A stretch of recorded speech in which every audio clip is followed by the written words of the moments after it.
Hey everyone, it's Fitz with the Walk and Talk after Kansas State's 20-10 loss to Baylor, 11th ranked Baylor, really playing good football.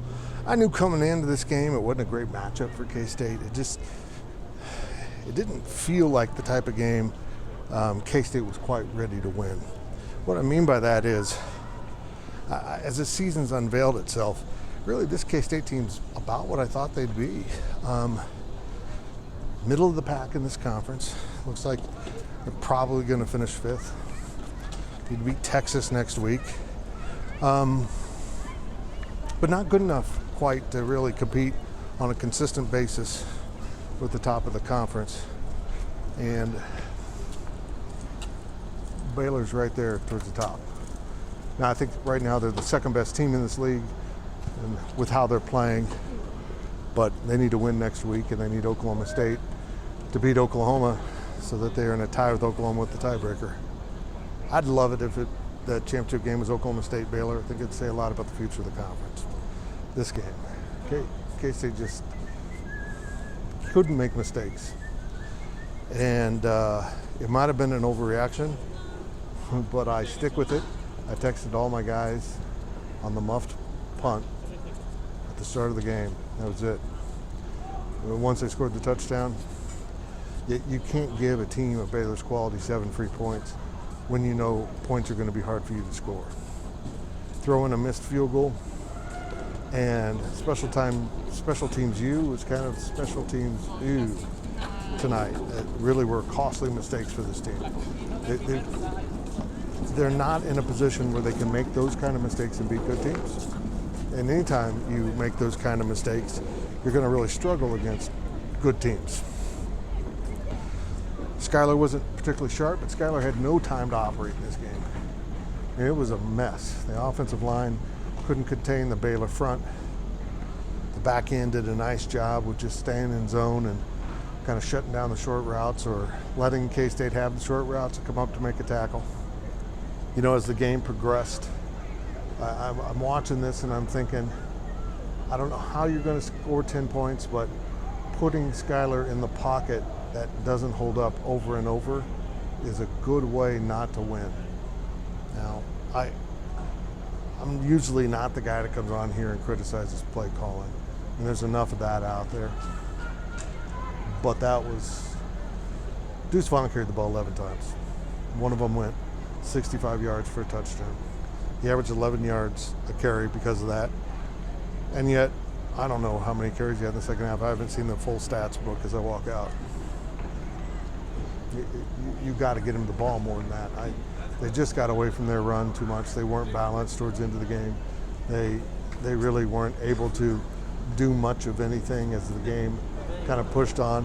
Bye, Manhattan Mercury, guys. Oh, there's my guys. Oh, and there's Chris Lilly. I am your guy. It's like a walk of stars out here. Defense was great. I saw someone complaining they gave up 20 points. They gave up 13 points if the muff just put them in a bad position. But for the most of the day, they were really stout. Baylor had the ball 36 to 24 minutes. Baylor ran 80-some plays. K-State ran 50-some plays. I think the defense did its part. Offense couldn't function. Special teams collapsed. There you go, ball game. K-State 7-4. Now 4-4 in the conference. Next week's enormous. I predicted the start of the season 8 wins. It hasn't played out exactly how I thought it would, but they're kind of, as I said, kind of the team I thought they'd be. I didn't think they were going to be a great team. I thought they'd be a very good team. A team that was better than the over-under of 5.5 wins this season. A team that was better than what some of the naysayers were saying. But straight honesty is this team needs better quality players, top to bottom. This staff has done a great job of piecing things together, but I'm thinking they're going to finish 5th in the conference with maybe the 9th, 8th best talent. That's what they're doing right now. They got to go find more guys. They got to find more guys and kind of piece it together and do a better job with this. But next season's going to be huge for them because Skylar will be gone. And let's talk about Skylar real quick.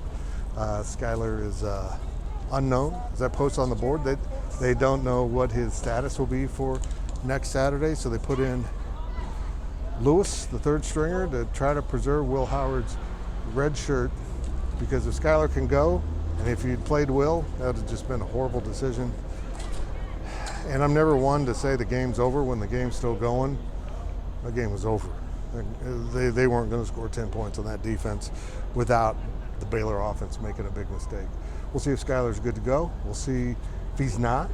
If it's Will Howard, it's probably going to be Will Howard. I don't see Will Howard saying no. That's it. Baylor's good. I try to tell you guys, Baylor's pretty damn good. That's it for this week's Walk and Talk. Make sure check in next Monday.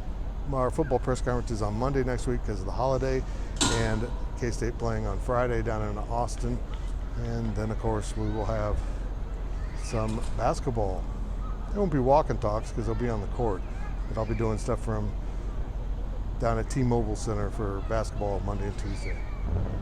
Make sure you like our channel, subscribe to our channel if you're watching on YouTube, and if you're at GoPowercat, appreciate your ongoing support of our business, and hope more K-Staters come on over and join GoPowercat.